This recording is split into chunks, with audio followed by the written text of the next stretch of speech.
talk Greedy Williams. How do you think he's played so far in his Browns career, Ken? Up and down, up and down. Yeah, he's a rookie. He's a rookie. So I think it's been an up and down year. It was an up and down year in 2019 for him, but I don't have anything damning to say. It's not like it was Justin Gilbert who was just completely lost. I think Greedy's played okay, but he could certainly stand to play better in 2020. Well, Josh Edwards from CBSSports.com listed 22 players who were ready to make a big leap in year two.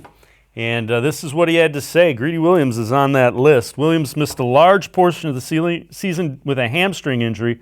When he was active, the defense was not exactly geared towards his strengths, but Joe Wood's scheme is much more conducive to what he does well. Cleveland will need a bounce-back year from Denzel Ward as well as Williams with the return of Roethlisberger and the introduction to Joe Burrow in the AFC North. And you mentioned Greedy banged up, played 12 games, 680 snaps. You see tackles for loss. Did have 8 missed tackles, which is concerning. But again, you ask a guy to do some things that he doesn't normally do, and there seemed to be a lot of that with the way the Browns wanted to play defense a season ago. How much do you think a guy like Joe Woods, who will play to these guys' strengths, will help? I hope so. I hope that he can, but I've become very cynical about defensive coordinators. I really have.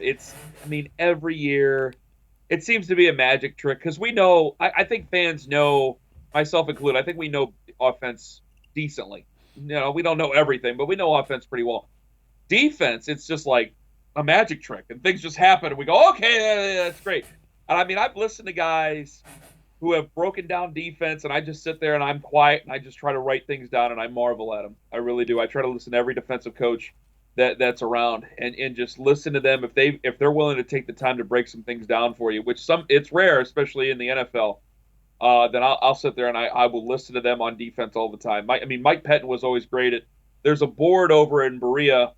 There's a board right outside the studio. There's like an engineering room, and there's a whiteboard there, and he would write things up to help you.